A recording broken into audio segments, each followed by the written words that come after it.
Hey tubers, it's Farmo. We're going to start populating the board today. That's what you call it when you put the components on. Obviously here's the circuit board. Got my soldering iron on and heating up. A bunch of the components here, still not sorted out from when I was breadboarding. And I got my handy dandy layout sheet, which will show us exactly where everything goes. It's exactly the same as this side of the board, the top side. That's the copper side, which goes down. So this will tell me what each one of the components are that need to go on there. So I'm going to start probably with the IC sockets and some of the capacitors and stuff, and check right back with you in a minute. Alright, we've got the IC sockets and the 4 electrolytic capacitors mounted. And as I go, I cross them off on the list with my highlighter so that I can still read what was there, but I know which ones I've done. So I think I'm going to move on to the diodes. I don't have 3 of the diodes with me yet, but I'll pick those up and put those on later. But I've got all the rest of them, so we'll mount all those next.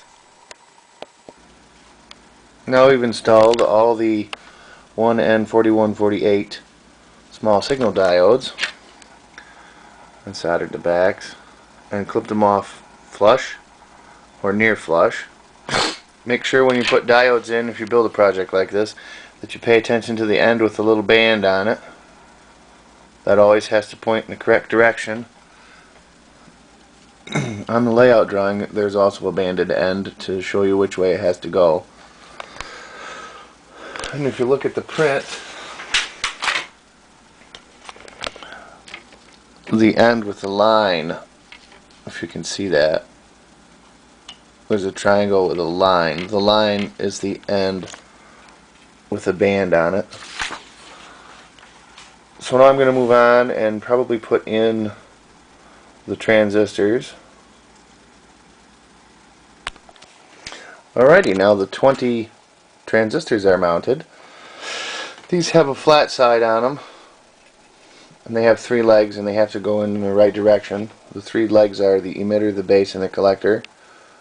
That's just what they're called. I'm not going to go into electronic theory, but they have to go into the right pins. And also on the drawing it shows which side is flat, so you just mount them in there. There are 2 different kinds that I use in this circuit, a 2N4403 and a 2N4401.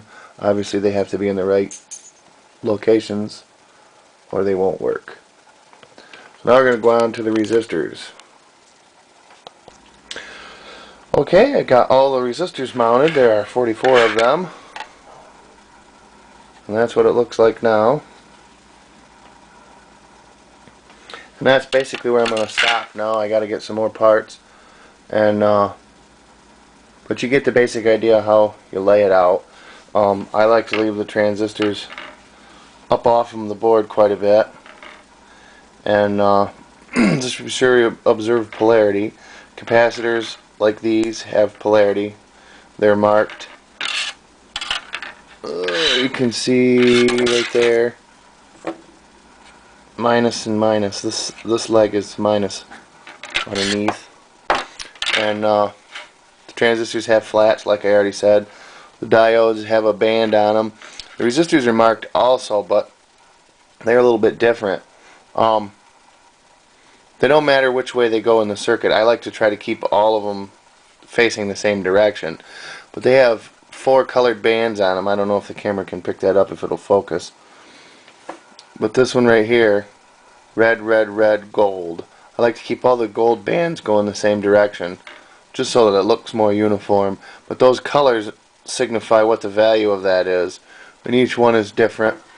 And I won't go into the details of how resistors work or anything, but that red, red, red is basically 2, 2, and 2 zeros, and it means 2200 ohms or 2.2K, and the other ones have different values.